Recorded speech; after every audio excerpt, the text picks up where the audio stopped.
Hello everyone, I want to do a fairly quick video about this peace deal in the Middle East between Israel and Hamas. I think for like the first time in history, it actually has a chance of succeeding, okay?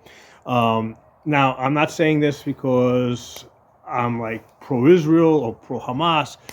In fact, I don't have a horse in the race other than the interest that I like cheap fuel, okay? And the fuel comes out of the Middle East. And if there's less conflict in that area, fuel prices tend to be cheaper. Okay, so that's my first interest. My second interest is that in general we want Trump to succeed as president, right? And he has stated that his goal is to have peace in the Middle East. And the reason for that is if Trump is not successful, it increases the chance of us getting a Democrat in the next election. Okay, and if you take any generic Republican and put them against any generic Democrat, the Republican is going to be more in favor of gun rights. Okay, not 100%, not absolute gun rights, but they're going to be more in favor of gun rights than any Democrat. So, for this reason, we want Trump to be successful so that we can replace him with another Republican after his term is over. So, on the issue of this peace deal in the Middle East between Israel and Hamas, and I do not know the details of it. In fact, I know zero details of it. Okay, but the reason that this deal is very likely to be successful is because Israel has done something that they have not done before. Okay, and it's not so much that they went to war with Hamas and destroyed Gaza. It's not what they did with Hezbollah in Lebanon, and it's not what the United States did, the bombing that they did on the Houthis. The thing that's different this time around is that the war that Israel waged on Iran. Okay, for the first time, like Israel actually went to Iran and they did strategic bombing, and and it's not just the bombing. They were bombing. The type of bombing that they did proved that they also had infiltrated the country. They had people inside the country, within the government, all levels, and they were able to wage that type of a war. And that's the thing that Iran is really scared of, and that's why after that, after they had a ceasefire, after there was a ceasefire between Israel and Iran, Iran didn't want anything more to do with it, right? Because they were really scared of their government collapsing. They became aware that a continuing war would threaten their existence from within. Okay, so this is the thing that's different this time around. That was never the case. Like Iran in the past was always there. They were always willing to give money to anybody to try and destabilize Israel. Right? They were funding Hamas. They were funding Hezbollah. They were funding Houthis, and that money has dried up. Okay, so that's what's different this time. So yeah, that's why I think it's there's a really good chance that it's going to succeed.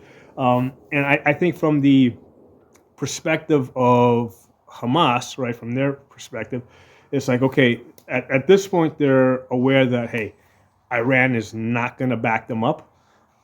So what are their options? Okay, they're basically facing if they continue fighting, they're facing complete extinction. Okay, it doesn't sound nice, but they will be genocided. So they have absolutely no chance of winning. There's absolutely nobody at this point that's financing them, funding them, supplying them. So they've really been put in a situation where, yeah, they kind of have to make peace. Okay, so that's the situation as I see it. And like I said, I really don't have a horse in this race, other than I like cheap fuel, and I would like Trump to be successful. And one other quick thing: a lot of times people talk about, hey, we don't need the Middle East for fuel. We got plenty of oil here in the United States that we could just drill, baby, drill. But the reality of the situation is that the oil that we drill oil gets exported. And the reason is because that type of oil, I think it's called light sweet crude.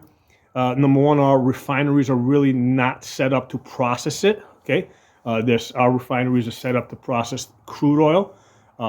Some of ours do. It's not like we don't have any, but most of our refineries are set up to process the regular crude oil that comes from the Middle East.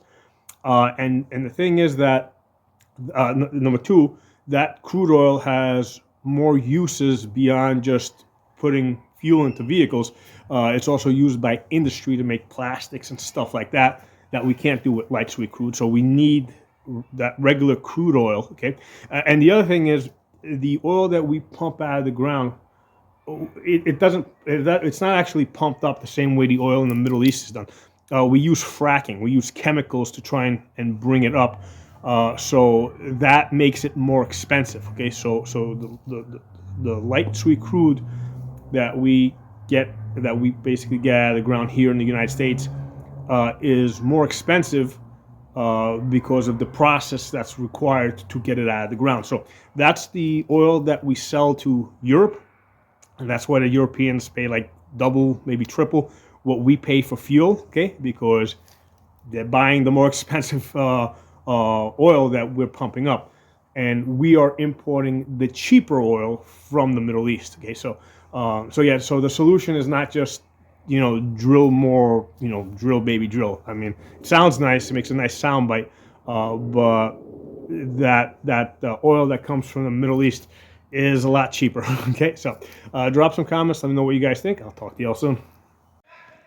Hey, I do want to add one more quick thing. Why didn't Israel completely finish off Iran? Okay, because the United States didn't let them finish off Iran, because the United States uses Iran to basically keep Israel, Saudi Arabia, Egypt in check. Okay, because if Israel and Saudi Arabia and Egypt don't cooperate with the United States, what are they gonna do? They're gonna basically start funding Iran and have Iran cause a whole bunch of problems for those countries. Okay, so the United States uses every country in the Middle East in order to maintain control of the oil fields, basically.